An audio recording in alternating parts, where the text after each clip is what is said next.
इस वक्त दुनिया भर से लाखों आज़मीन हज मक्का मुअज़्ज़मा में मौजूद हैं, लेकिन इस मुबारक सफर में बहुत सी औरतों को एक बहुत बड़ा कंफ्यूजन होता है कि एहराम की हालत में चेहरे का पर्दा कैसे किया जाए। क्या हज में चेहरा खोलना जरूरी है? अगर चेहरा खोल दिया तो गैर महरम मर्दों के सामने पर्दा कैसे होगा, और अगर पर्दा लटका लिया तो नमाज में सजदा कैसे मुकम्मल होगा।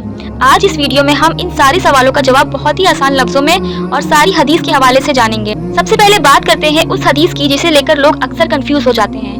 सही बुखारी की हदीस है, अल्लाह के रसूल सल्लल्लाहु अलैहि वसल्लम ने फरमाया, एहराम बांधने वाली औरतें ना नकाब पहने और ना दास्ताने पहने। अब इस हदीस को सुनकर बहुत से लोग ये समझ बैठते हैं कि शायद हज या उम्रा में औरतों के लिए चेहरा खुला रखना ओपन छूट है और पर्दा खत्म हो जाता है, लेकिन ये बिल्कुल गलत समझ है।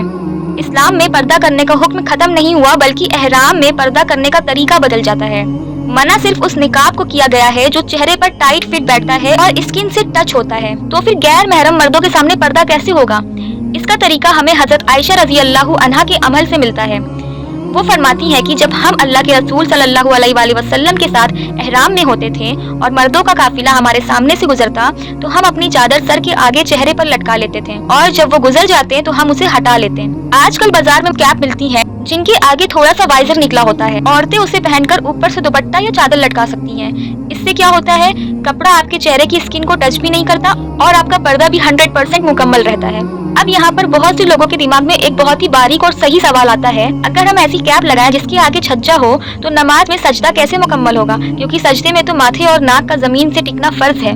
दोस्तों, इसका जवाब बहुत ही आसान है। इस्लाम में मुश्किल नहीं, आसानी है। इसके दो तरीके हैं। पहला तरीका, जब आप नमाज पढ़ रही हो तो खड़े होने और रुकू में पर्दा गिरा रहने दें, लेकिन जैसे ही आप सजदे में जाने लगे तो एक हाथ से उस पर्दे या कैप को थोड़ा सा पीछे या ऊपर सरका लें ताकि आपका माथा डायरेक्ट जमीन पर टिके। सजदे की हालत में आपका चेहरा जमीन की तरफ होता है, वहाँ कोई आपको नहीं देख रहा होता, इसलिए पर्दा खराब नहीं होता। सजदे से उठते ही उसे वापस गिरा लें। दूसरा तरीका, अगर आपकी कैप सॉफ्ट है तो वो जमीन के दबाव से खुद ब खुद मुड़ जाती है और माथा जमीन पर टिक जाता है।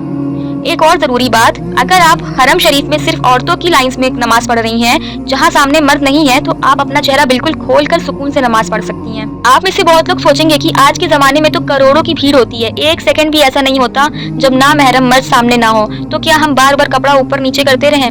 बिल्कुल नहीं। अगर भीड़ लगातार है तो आप अपने सर से कपड़े को कंटिन्यूस आगे लटका कर रखें। बार बार हाथ लगाने की जरूरत नहीं है। दोस्तों, हज और उम्रा सब्र का सफर है। वहाँ थोड़ी मुश्किल आएगी, लेकिन अल्लाह हर मुश्किल का अज्र देता है। उम्मीद है कि पर्दे को लेकर और नमाज के सजदे को लेकर आपके सारे कंफ्यूजन दूर हो गए होंगे। अगर आपको ये जानकारी फायदेमंद लगी हो तो इस वीडियो को उन लोगों के साथ जरूर शेयर करें जो इस साल हज पर गए हैं या आने वाले वक्त में उम्रा पर जाने वाले हैं, ताकि उनकी मुश्किल आसान हो सके। और ऐसी इन्फॉर्मेटिव बातें जानने के लिए हमारे चैनल को जरूर सब्सक्राइब करें।